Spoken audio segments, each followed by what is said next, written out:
नमस्कार बंधूनो, ओम साती आसराय नमः.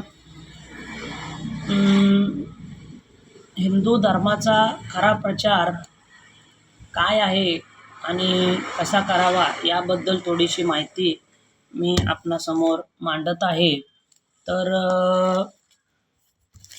खरं तर खरा हिंदू धर्माचा प्रचार कसा करावा हे पहिलं आपण सर्वांनी समजून घ्यावं. एखाद्या नेत्यानं दुसऱ्या पंथाच्या किंवा दुसऱ्या धर्म नाही म्हणता येणार, पंथ मत मजहब यांना शिवीगाळी करणे म्हणजे हा खरा हिंदू धर्माचा प्रचार नाही. खरा प्रचार मित्रांनो असा आहे की हिंदूमध्ये 6 पंथ येतात. त्याच्यामध्ये शैव, वैष्णव, बौद्ध, शाक्त, शीख आणि अजून एक पंथ येतो ते माझ्या थोडंसं मला ध्यानात म्हणजे मला ध्यानात नाही. आणि हे सर्व पंथ मिळून एक सनातन हिंदू धर्म होतो. तर मित्रांनो, पहिली गोष्ट आपण नास्तिकता सोडली पाहिजे. म्हणजे काय? आपण देवाला मानलं पाहिजे. जो परमेश्वराला, परमात्म्याला, भगवंताला मानतो तोच म्हणजे हिंदू आहे असं मला म्हणता येईल. किंवा खरोखर म्हणजे त्याच्यामध्ये आस्तिकता आहे. पहिला आपण नास्तिकता सोडून आस्तिकतेनं वागलं पाहिजे. सर्वप्रथम आपण रोज सकाळी स्नान वगैरे करून भगवंताचं दर्शन घेऊन कपाळाला गंध लावणे हे एक हिंदू धर्माचं प्रतीक आहे.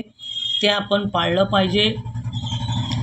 सकाळी आपण कपाळाला गंध लावला, दुपारपर्यंत कोणाचं काम हार्ड आहे काय आहे, गंध निघून जातो. परत हातपाय धुवून आपण दुपारच्या वेळी, परत संध्याकाळी कामावरून निघताना असं 2-3 वेळा जसा आपला कपाळाचा गंध निघून जाईल त्या पद्धतीनं आपण त्याची पुनरावृत्ती करावी, कपाळाला गंध लावावा. आणि कोणी छोटे मोठे व्यक्ती आपल्याला भेटले, आपल्या ओळखीचे असले, आपण त्यांना नमस्ते किंवा राम राम असं बोलावं. तर आता काही धर्मगुरू आहेत ते सांगतात राम राम बोलायचं नाही किंवा हर हर महादेव वगैरे असं, म्हणजे राम राम नाही बोलायचं, नमस्ते बोलायचं. तर याच्यामध्ये आधीच आपण जातीमध्ये विभागलो आहे आणि आता परत कोणी राम राम बोलायचं नाही, कोणी नमस्ते बोलायचं नाही, कोणी राधाकृष्ण बोलायचं नाही, असं होत नाही मित्रांनो. आपण राम राम बोललो तर समोरचा व्यक्ती एखादा जयभीम असेल तो आपल्याला जयभीम बोलेल, त्याचा जयभीम आपण स्वीकारावा. जर आपण राम राम बोललो तर एखादा व्यक्ती दुसऱ्या समाजाचा असेल, तो जय लहूजी बोलेल, तर आपण त्याचा जय लहूजी स्वीकारावा. एखादा व्यक्ती आपण राम राम बोललो, समोरचा व्यक्ती धनगर समाजाचा असेल, त्याला वाटलं बाबा जय मल्हार बोलावं, तो जय मल्हार बोलल, त्याचा जय मल्हार आपण स्वीकारावा.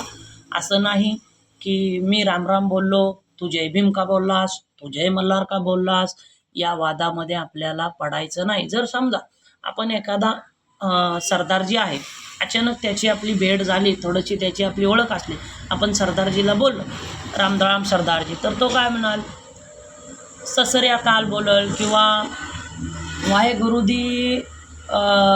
वाहेगुरुदा खालसा वाहेगुरु दे फते, असं त्यांचं जे आहे त्या पद्धतीनं मला व्यवस्थित बोलता येईना, जे आहे त्या पद्धतीनं ते बोलणार, तर ते आपण स्वीकारावं. आत्ताची जी वेळ आहे मित्रांनो, कोण काय बोललं आणि कोण काय बोलतंय याच्याकडे लक्ष देण्यापेक्षा आपण सर्व 6 पंथ मिळून आपण सर्व हिंदूच आहोत याचा विचार प्रत्येक हिंदूनी करावा.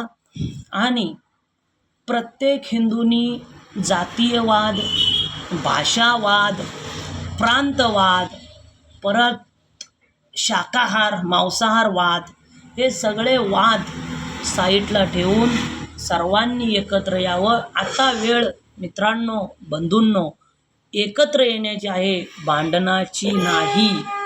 आता वेळ आपण एकत्र येण्याची आहे, भांडण करण्याची नाही.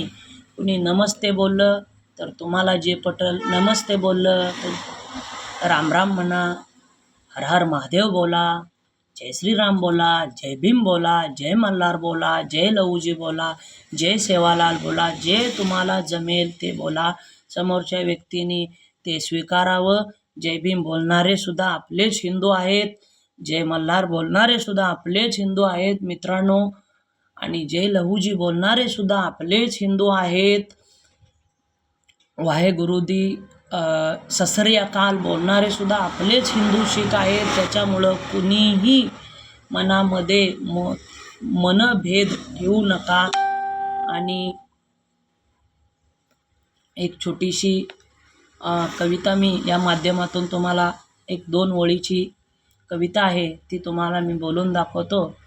अरे नका विचारू कुणी कुणाला जात नि पंथ, अरे नका विचारू कुणी कुणाला जात नि पंथ, हर हर महादेव बोलूया आणि पुढे चलूया, हर हर महादेव बोलूया आणि पुढे चलूया. ओम साती आसराय नमः.